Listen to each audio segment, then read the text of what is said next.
ఆగని గళం ప్రజాబలం AR5 news కి స్వాగతం. కడప జిల్లా బద్వేల్ పట్టణంలో జనసేన కార్యాలయంలో బద్వేల్ నియోజకవర్గ జనసేన సమన్వయకర్త బస్వి రమేష్ ఈ సందర్భంగా వారు మాట్లాడుతూ తెలుగుదేశం పార్టీ జనసేన పార్టీ ఎన్నికల పొత్తులో భాగంగా రాబో 2024లో జనసేన పార్టీ ఆధ్వర్యంలో ఇంటింటికి ఎన్నికల ప్రచారాన్ని మొదలుపెట్టబోతున్నామని, తెలుగుదేశం జనసేన ఉమ్మడి అభ్యర్థి గెలుపుకు కార్యాచరణ మొదలు పెడుతున్నామని తెలిపారు. రేపటి నుంచి బద్వేల్ నియోజకవర్గంలో ప్రతి వార్డులో జెండా ఆవిష్కరణ అనంతరం ఇంటింట ప్రచార కార్యక్రమం నిర్వహిస్తామని తెలిపారు. ఈ కార్యక్రమంలో బద్వేల్ మండల నాయకురాలు బాల నరసింహులు, తరుణ్, మండల నాయకులు వెంకటేష్ మరియు జనసేన నాయకులు కార్యకర్తలు పాల్గొన్నారు. కడప అన్నమయ్య జిల్లా ఇన్ఛార్జ్ హృదయనాథ్, AR5 కడప జిల్లా స్టాఫ్ రిపోర్టర్ ఎం రామచంద్రయ్య. మేము ప్రతి గడపకు రేపటి నుంచి కార్యాచరణ స్టార్ట్ చేయడం కూడా జరుగుతున్నది.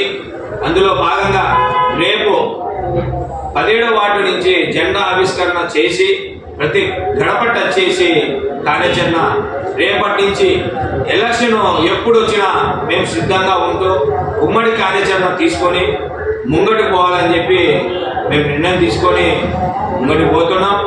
అందులో భాగంగా మా జనసేన పార్టీ మండల కమిటీలు, సర్పంచ్ కమిటీలు, 86 సర్పంచ్ల కమిటీలు, అలానే మున్సిపాలిటీలో 35 వార్డుల కమిటీలు కూడా మేము వేసుకోవడం కూడా జరుగుతున్నది. దానిలో భాగంగా మా కమిటీకి సంబంధించి మా హెడ్ ఆఫీస్ కూడా పంపించడం కూడా తెలియజేయడం జరిగినది.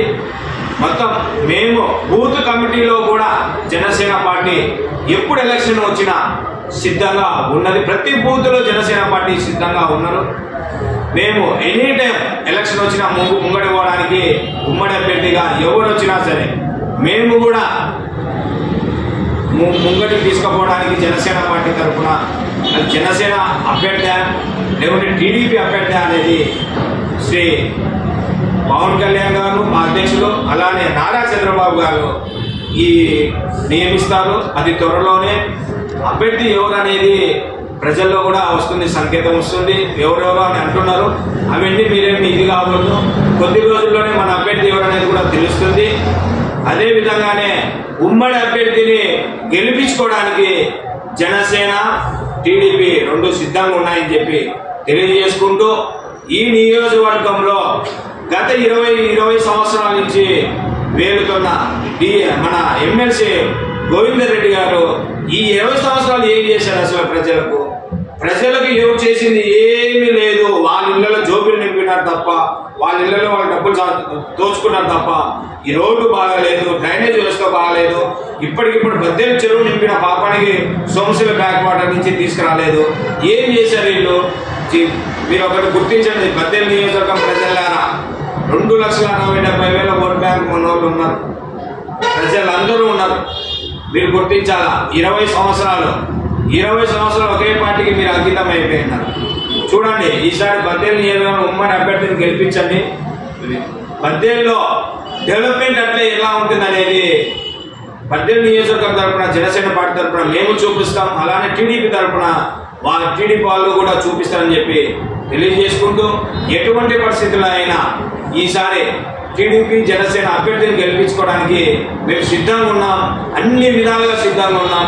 అన్ని రకాలుగా బూత్ కమిటీ దగ్గర నుంచి, పంచాయతీ కమిటీ దగ్గర నుంచి, మండల కమిటీ దగ్గర నుంచి, మున్సిపల్ కమిటీ దగ్గర వరకు మేమందరం సిద్ధంగా ఉన్నాం. ఎటువంటి పరిస్థితులైనా మా అభ్యర్థిని గెలిపించుకోవడానికి సిద్ధంగా ఉన్నామని తెలియజేసుకుంటూ, ఈ వైఎస్ఆర్సీపీ విముక్తి ఆంధ్రప్రదేశ్ అంటూ, అలానే విముక్తి బద్వేల్ అంటూ బద్వేల్ నియోజకవర్గ ప్రజలు ఓట్ల ద్వారా తల్లి తనమేయాలని చెప్పి తెలియజేసుకుంటున్నాం.